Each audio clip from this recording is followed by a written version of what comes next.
chapter 11, Mathematical Optimization. In this chapter, you will see key ideas for solving constraint optimization problems. In the first section, we'll consider two examples which use the method of Lagrange multipliers. From the second section, we start working on dual formulation, its properties, and its geometric interpretation. Finally, we'll see a little bit about quadratic programming. Okay, section 11.1, method of Lagrange multipliers. We'll first consider equality constraints. We try to maximize or minimize f of x subject to g of x equals c. This is a constraint. X should satisfy this equation among every possible x satisfying this equation. Now we try to find maximum or minimum of f of x. Look at this figure. Now in 2D, f of xy has this surface. So without constraint, the maximum apparently appears here, around here. Now constraint is given. So this red curve is the constraint. So xy should be found along this curve, among this xy. Now we have to find the maximum of f of xy. Apparently, looks like this position is the maximum value with this constraint. Okay, now look at is contour plot. This is a level curve from f, and again another one, another one. Now this red curve is the constraint, g of xy equals c. So among the value over the curve, now at the point, and f looks like having the largest value. So that is a maximum of f, and under the condition g of x equals c. Now we have to find this point. Here the idea is using the derivative property. Derivative is always increasing direction. In beginning of the calculus class, you learned this one. For example, now y equal f of x is given in this way. And if you try to get derivative at the point, then it is positive. Now f prime is positive, and at the point is go down, so that f prime is now here negative. Positive means is right direction, negative means that direction. So derivative is always increasing direction. And also, once you consider multivariable function, then gradient is always fastest increasing direction. And once also level curve is given, then gradient of g of x is normal direction. Along the curve, the value g of xy is the same. In normal direction is the fastest increasing direction. For that one right now, either this way or that way, we don't know exactly. For this function, it's not given explicitly, so that either this way or that way. But for f, for this level curve, its increasing direction is inside over there, so that that's increasing direction. But in this figure, now increase direction is that direction. In any way, now at the point, because these two curves are tangent to each other, so that gradient of f and gradient of g is either parallel or opposite direction. In any case, we can say that gradient of f is parallel to gradient of g at this optimum. Okay, we are using this property so that we can write in this way the parallel, this gradient of f and gradient g are parallel. That can be written in this way. Gradient of f is along with the parameter lambda, gradient of g. And now for this 2D problem, it has two equations and one more equation, the constraint equation. So there are three equations. Now what you have to find is xy and again lambda. Lambda is not necessary. As far as you can find x and y satisfying this whole equation, then lambda is not necessary. However, we have three variables, x, y, lambda, and we have three equations so that we can solve the system. It doesn't mean you have a unique solution. It's nonlinear, so that, for example, once it is quadratic, then you may have that way, so that quadratic, and you have more than one solution. But anyway, when you solve this problem, then you'll have a finite number of solutions. So among this possible x, y, now you measure function value f. Once it's among the f values, that you can find the maximum and minimum. That is how you can solve the problem. This whole technique is called the method of Lagrange multipliers. Now, this equation can be written in this way. Here, we move this one the other side. So c minus g equals 0. And with that, now f and c minus g can be combined. And then, now, once you make this function, later on we'll call it Lagrangian. Now, once you make that way, then here in x direction, now is optimized. Then derivative must be 0. So that after getting this function, derivative, the gradient equals 0, which is exactly the same as this one. And then we have extra equation from the constraint. Okay. Now, let's see this problem. Use the method of Lagrange multipliers to find the extreme values of f of xy equals x squared plus 2xy squared on the unit circle. Okay, so that is f of xy, that is g of xy. So gradient of f is lambda, gradient of g. Gradient of f is 2x, 4y. And gradient of g is 2x, 2y, 2x, 2y, and lambda. So we have from this one, 2x is lambda 2x, first equation. From this bottom, 4y equals lambda 2y. Okay, that's second equation. And from the constraint, we have a third equation.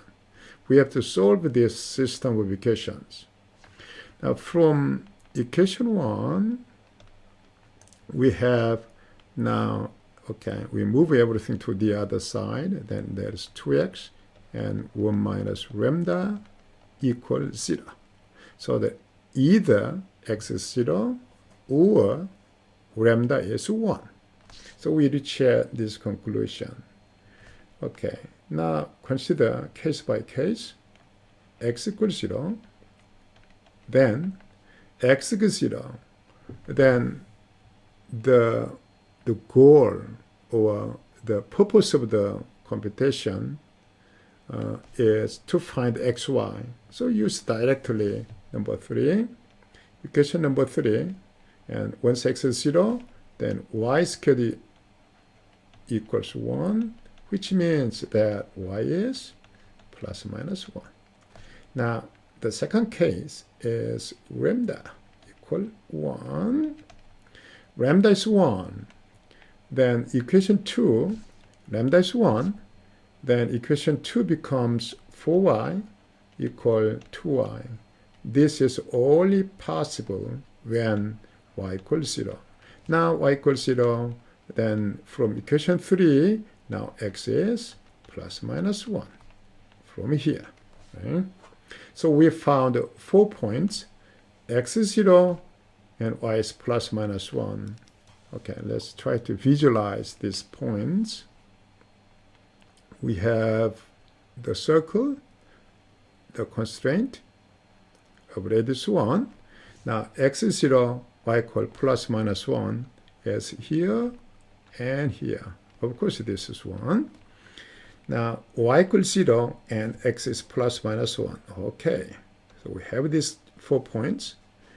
Now these are the points on this constraint, and then now optimal value will occur and only those points.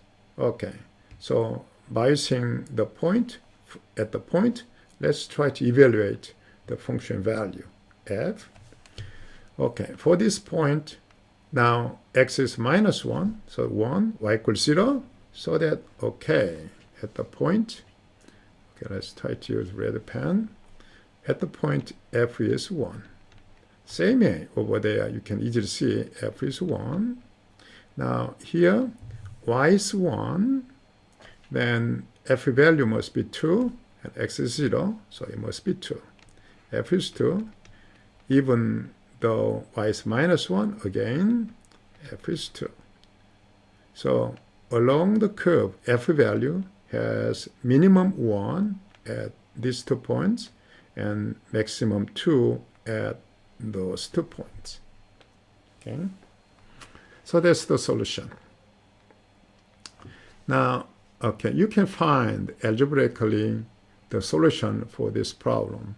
The constraint x squared y squared is always 1, so that f, that is x squared plus 2y squared, which can be written x squared plus y squared plus another y squared.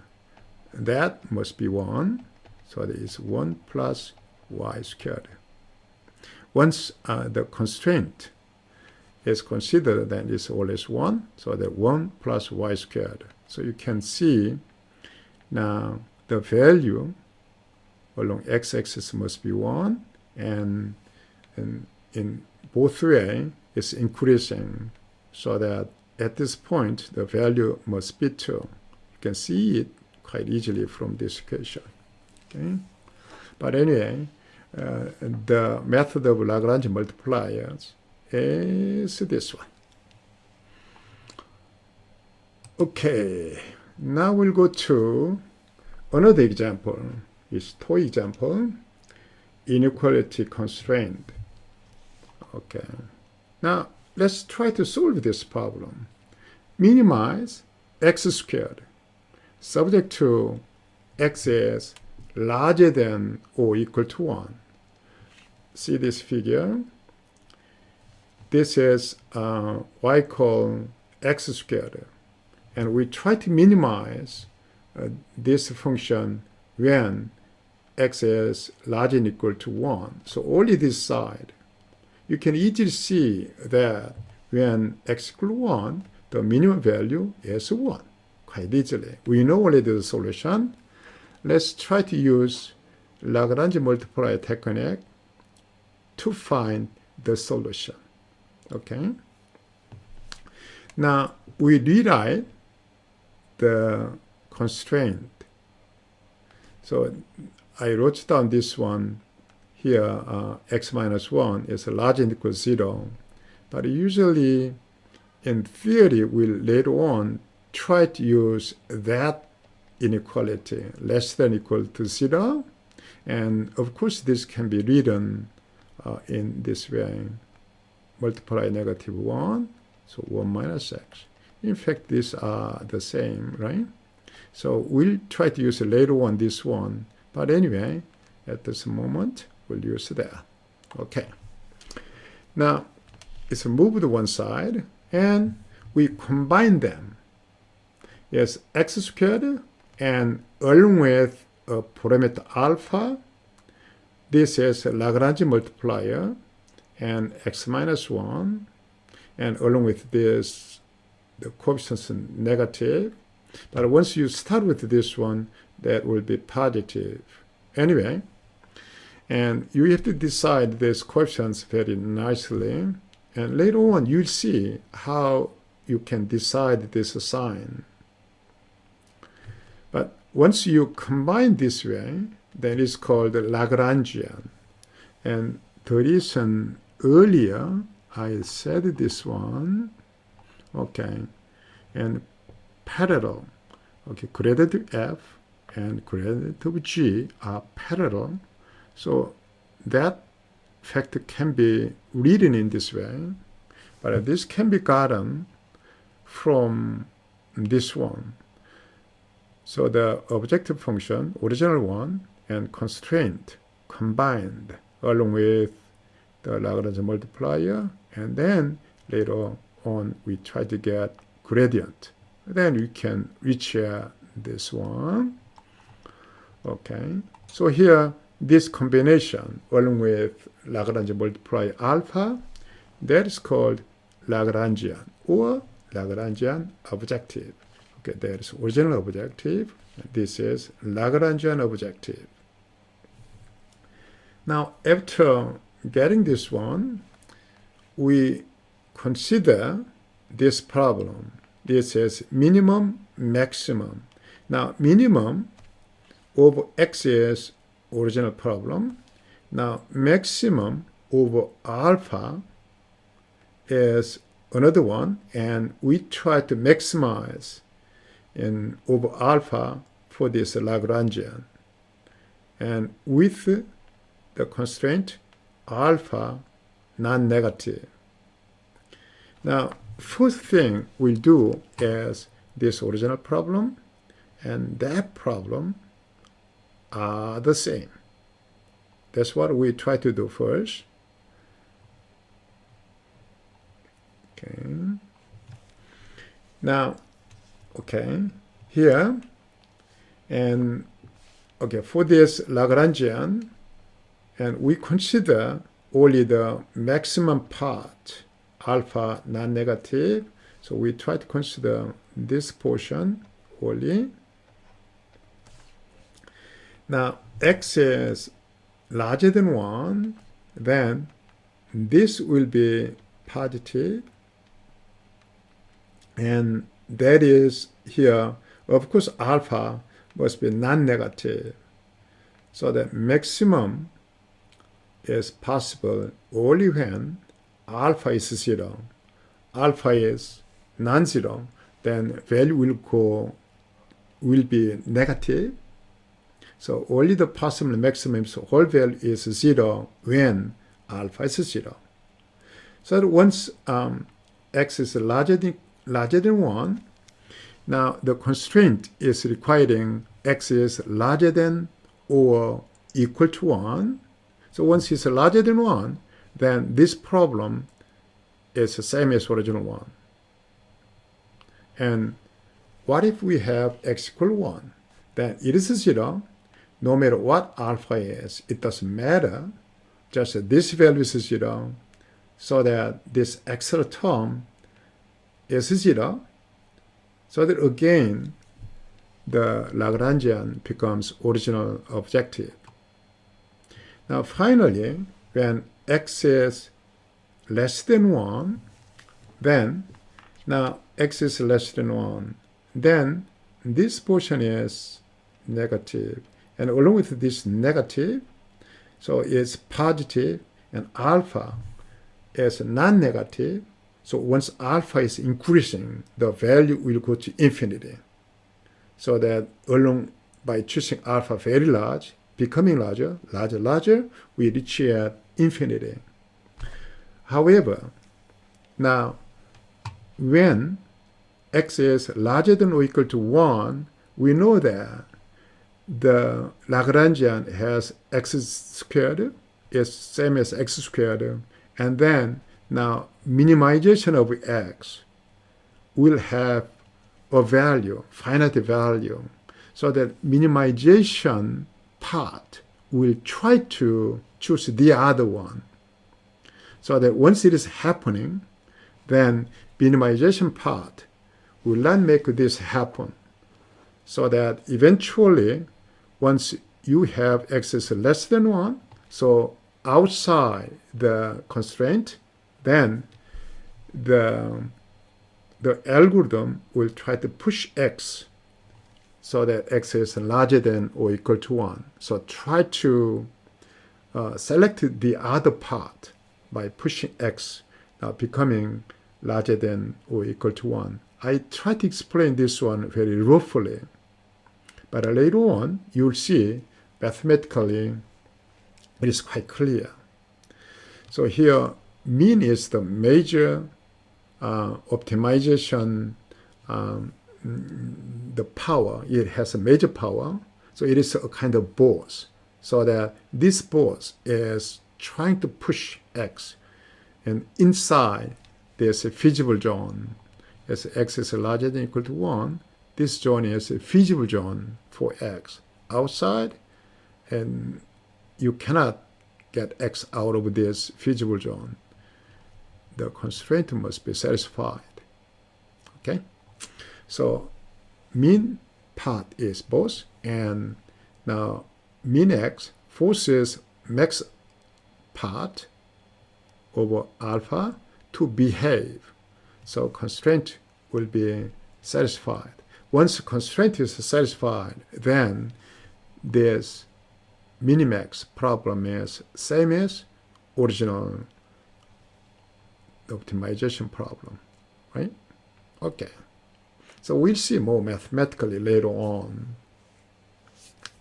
Now, the goal is to solve this problem.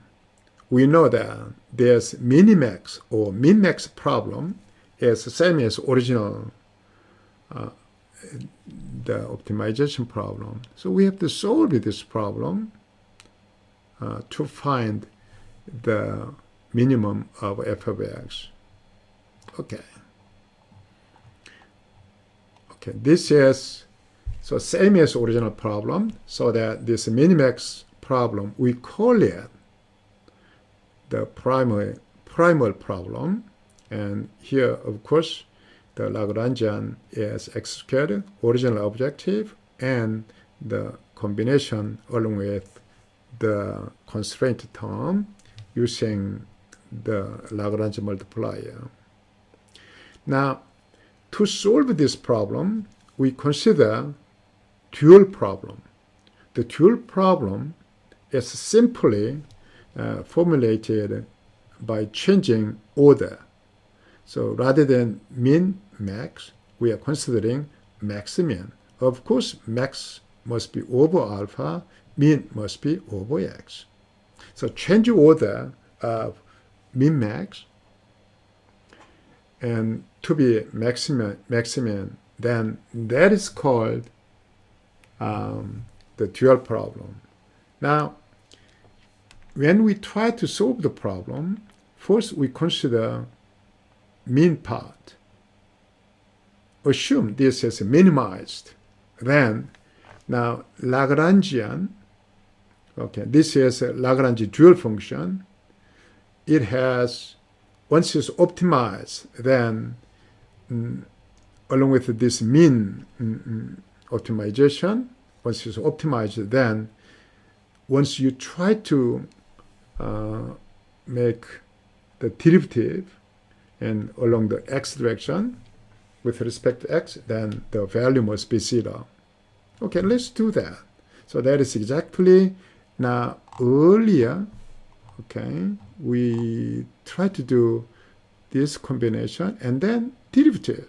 So exactly we are doing this one and to get such kind of thing. Anyway, okay, now derivative with respect to x, then now this Lagrangian is 2x minus alpha equals 0, and that will make relationship between x and alpha.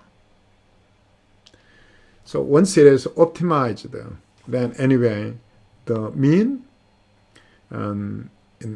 from the mean part, now derivative equals 0 produces a relation between x and alpha.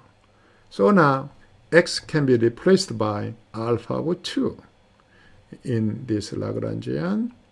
Then we have that one, alpha minus alpha squared over 4. Now we try to maximize over alpha for that one. So we try to maximize, and we can easily see that now this is quadratic, and negation in front of the second order term, so that the shape is given in this way. The function, of course, that is 0 now, that is 4. So when alpha is 2, the maximum will occur. This parabola has always a symmetric shape, so that 0 and 4 are the solutions, zeros, and then at the midpoint, it has maximum value. So it is alpha is 2. That is now optimal value for alpha. Once alpha is 2, then from this one, you can see x is 1. So we found 1. You can do that. Or, now, here alpha is 2, then the Lagrangian, now that is alpha here replaced by 2, and we have that. And if you rearrange this quadratic function, then you can recheck that one. That means when x is 1, it has a minimum value 1. So when x is 1, the function value is 1. That's the solution. Either way, you can find the solution. Now, here, in your mind, yet you may have question. Once we try to solve the original problem, this is the same as original problem. Now we change the order, and with this changed order, we try to solve the problem. Then now for more general problems, and once we do this way, then is it really producing the same solution? Assume we solve this problem, and now assume we solve this problem separately. Then the solution from here, original primal problem, and solution from here, the dual problem, are they same? That's the question. This is a really good question. Now we'll try to answer this question through this second section, third section, and fourth section. Okay? So this technique is quite popular. And at this moment, I can say that once the original objective function is quadratic or convex, then here this dual formulation, the dual solution, is the same as the original primal solution. But for some cases, we'll see later on one example. In some cases, they are not the same. But anyway, this is a very efficient way to solve the problem, this dual formulation. And one more advantage when you try to use dual formulation is that, okay, this Lagrangian, after minimizing the inside mean part, if you organize the Lagrangian as a function of the Lagrange multiplier, then this is concave. In most cases, it's always concave. And that means anyway concave, so that you can solve this problem quite easily. So maximum can be found very easily for this concave function. So that is another advantage. So that people are trying to use dual formulation, and through this duality, people try to solve the problem. Although there's no guarantee for this dual solution to be the same as the primal solution. Okay, that's the end of the section. Thank you.